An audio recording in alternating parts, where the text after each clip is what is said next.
Hello, Narnach here. Welcome back to Path of Exile, Atlas of Worlds. Today we're gonna run a map, but we're not running it with our lacerator. Instead, I've dusted off my old Frostbolt Shadow and we are going to run the map with that one. Why, you might ask? Well, because there's new MTXs. Behold, prettiness incarnate. We now have a black hole vortex and we have a black hole frostbolt, and I think they are really pretty. And when we were fighting the boss in the factory with our lacerator earlier, when the Shaper possessed her, we got these effects and now they are available for us to use. So obviously we have to run at least one map with those effects. The map we're gonna run is the Vaal Pyramids. It's one of the maps that we are doing to catch up to connect the Phantasmagoria with the rest of the map. And it is a Zana-bolt map, which means it starts with Zana's prefix. This map's modifiers to quantity of items also apply to rarity. So the 44% quantity also adds up to the rarity. And monsters gain an endurance charge every 20 seconds. We also get pack size, which inspires me to go for it beyond. Gets us another 20% quantity of items, which will also translate to 20% rarity, and it really synergizes well with monster pack size. So, let's have some fun.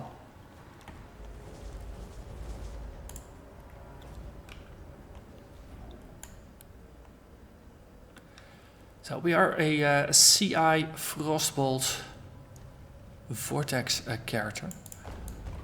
We really strongly care about freezing stuff and about critting, because that also freezes stuff.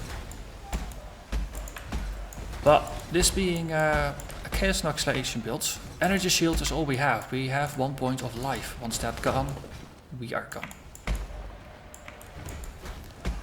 We have an Enfeeble Blasphemy aura around us to make sure monsters hit us less often and hit us less hard. And, well, because we are going for Energy Shield, we obviously have a Discipline aura going on as well. There's an interesting chomp sound that goes along with casting these newly skinned Frostbolts. Just wondering how we're going to go with this. Let's actually just go clockwise. So we're going to go into this room over here. Or go counterclockwise, that is. Okay.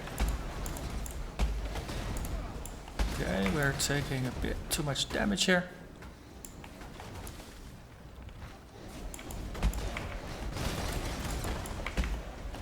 So we'll just move around a little bit. Oh, being a shadow, we are pretty high on evasion. We have some decent regen, but we are not immortal. So, tactical retreats are the name of our game.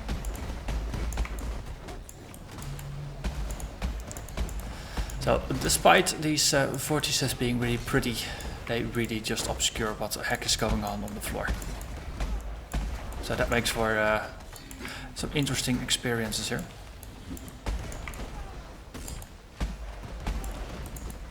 Especially if you're doing a beyond map and you have a hard time seeing what the heck you are spawning.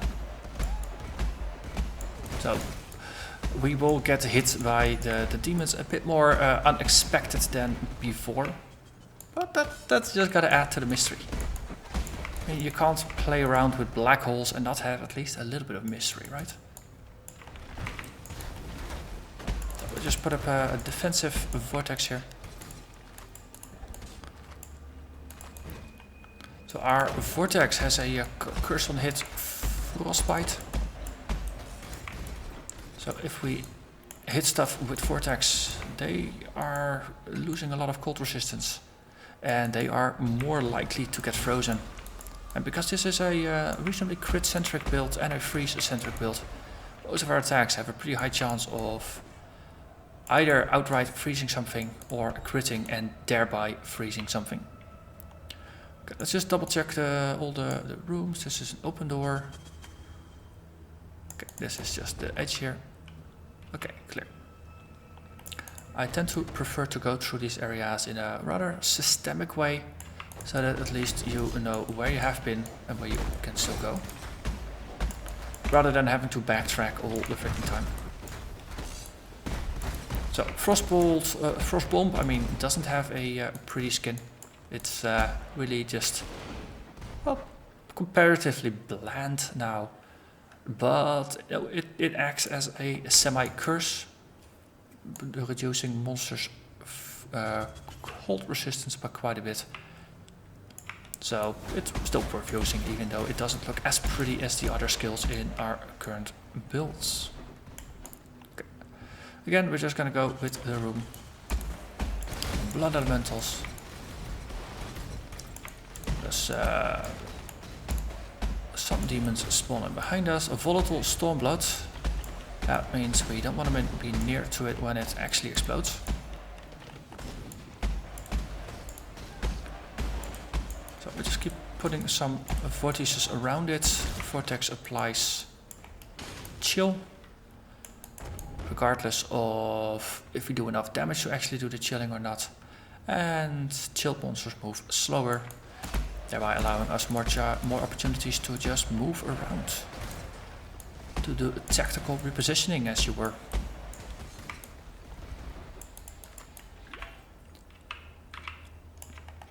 So if this is the first time you're seeing this character, I did a full playthrough with this, starting on hardcore, dying and then continuing on standard, and eventually started running maps. Started with life and some energy shields, and eventually transitioned into chaos inoculation. Basically because chaos was really difficult to deal with. And going CI, well, you become immune to chaos. That's a pretty effective way of dealing with chaos damage. And I keep trying to drink this as if it's a quicksilver flask, which it's not. Okay, before we go to the next area, I would like to clear this area.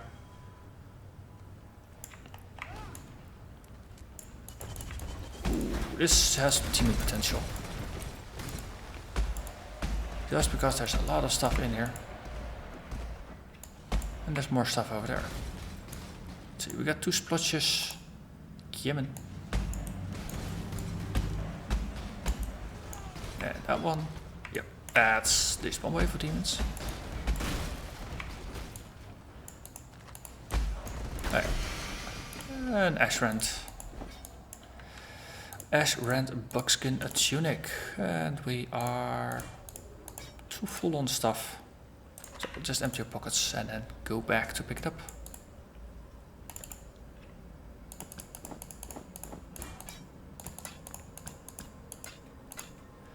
Now this is just going to be a one-off episode for this character. Next episode I will be running again with our lacerator, seeing how far we can push things, but I figured the MTX was a really good excuse to just add a little bit of variety to the mix and to dust off an old character. I might end up doing that with other characters as well in the future, just running like a map here and a map there with some other characters, just to keep some variety in there. But of course, variety is the spice of life. And though you can't eat Path of Exile, I think the analogy will still hold up to some degree.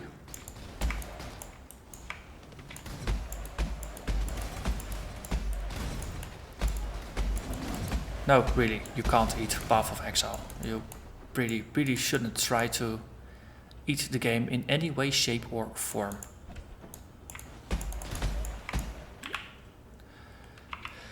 Okay, so room cleared. Let's just go with the outsides here. So the interesting thing is, normally when I play the pyramid, I want to get through it as fast as possible and then go optimally. When I'm running it as a map, I want to do full clears. Doesn't have anything to do with these demons, of course. But maps, they, do bring out a different section of your brain when it comes to evaluating how you look at things.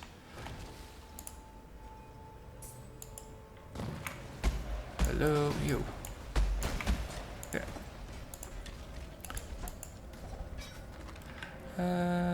This is going rather quickly in terms of loot accumulation.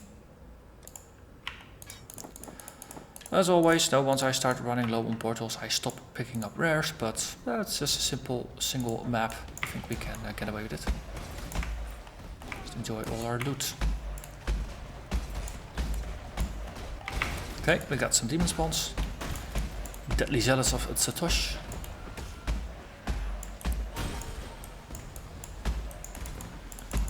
Got some more stuff here. Proxy shield. Well, we'll just take one step inside. Oh, it didn't even need to. It stepped up to us. That's 2 large portals. 3 small splotches. All we need is 1 small splotch. Defeat the mobs, get a large portal, and then we have a demon on our hands. This might be a pretty good summoning site. Small splotch again. So we'll have to do some creative pulling and rearranging of monsters. Empty room, okay. Just double check that there's nothing in the corner here. Okay, that's empty. Yeah, and we need to head up. Oh, actually, it's going to be quite a bit of rearranging. It's going to be some effort, but, well, demon fights are worth it in my opinion. Okay, get over here, all of you. Okay, we got some 2 dogs, we got some snakes. Come on. Come on. I feel like the rat catcher from the stories. Only I'm trying to get snakes and dogs over. Yeah, it's roughly here. So.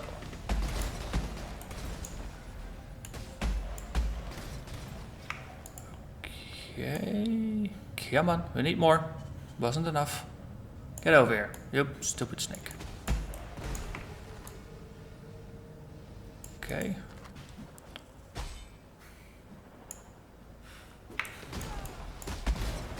Yes. Okay, let's hide items for now. It's already noisy enough with these black holes.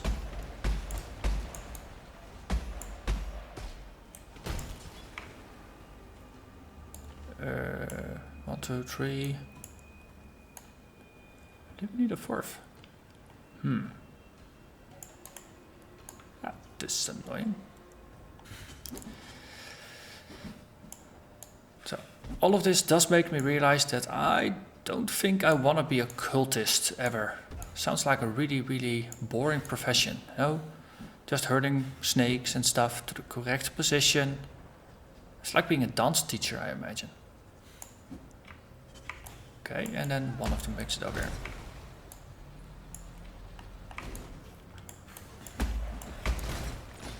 Okay, I'm getting frustrated with these things. Die. Right, I don't want to be a cultist no more. Let's go back to being an adventurer, just a murderous adventurer.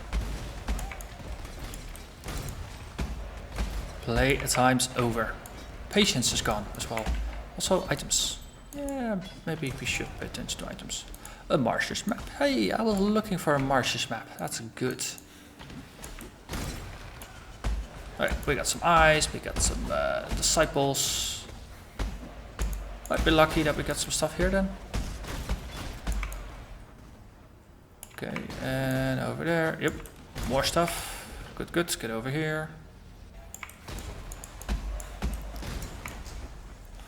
I still think the pit is the best map for summoning demons. Just because you got these large open spaces with lots of mobs, rather than having stuff be corralled into a maze-like arrangement of rooms, which inherently makes it difficult to deal with. Ooh. This works rather well. And there. So, a slightly casual observation is here that though the MTXs look really pretty, they are far from practical. it is really hard to see what the heck is going on when your screen is covered in this MTX, because there's this big shiny thing and there's this vortex of just wind that's getting sucked in. Really pretty, but really not practical. But gotta have it nonetheless. Okay, some mobs. Okay, see if we can get some summoning up here.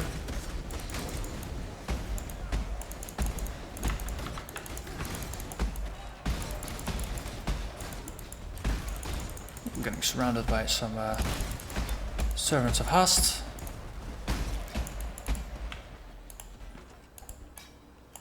And yet again, we are full.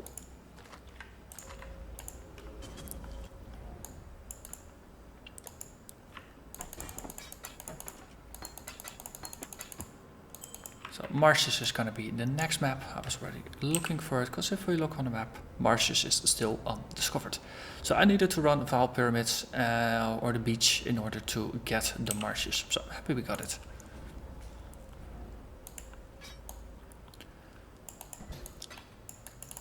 So if you've been wondering, what the heck is this? This is Sorrow of the Divine. It's a silver flask that grants us a Zealot Oath while it's active. Basically allowing us to regenerate mana as if it were life regen for its duration. Because it creates consecrated ground right below itself, we get 4% mana regenerated per second while it's up. Which is pretty useful, because otherwise you have to be out of combat for a certain amount of time. We do have some modifiers for that. It goes 20% faster. Yeah, 20% faster. So rather than having to wait 2 seconds, we only have to wait 1.6 seconds, which does help. And after that it will start regenerating.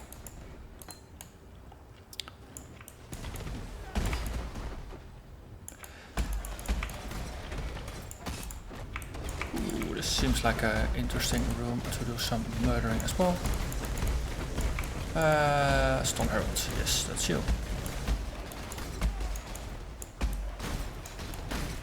Some demon potential, but I don't think it was fully realized. All we got was one archer. That's the biggest downside of most of these maps. They are just not beyond friendly. I was hoping that with increased monster pack size we would have a critical mass, but still, nope.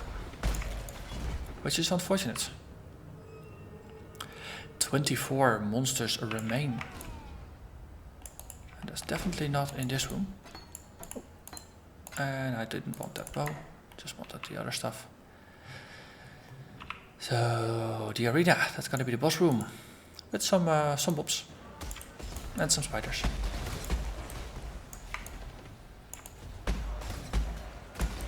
And a last time I played this not particularly scary boss. But we will see if that's oh, the Fallen Queen. Ooh, are new. Used to be a really dumb Vaal Fallen that you could easily outrun. The Hollow Lady. Okay, interesting. This is like this is the cast from the museum, isn't it? Interesting. And Broken Prince, you. Yes. 8 monsters remaining. Okay, we guess we missed some side room somewhere. So the Vaal Pyramid has a new boss. And it's from a map that was previously really scary. Museum boss, tiny room, bit stretched, but absolute murder for builds that couldn't deal with it. Seems the fact that we're running Chaos Inoculation makes us immune to Chaos. we got some defensive tricks layered on top of that, so we made it through alive, and that makes me happy. Also makes me curious what the museum is going to be like this day, or in this current incarnation. Anyway, I hope you enjoyed this little break from the usual. As I said, next mapping video is going to be back to the Lacerator. So, as always, thank you very much for watching, and I'll see you again next time. Bye bye.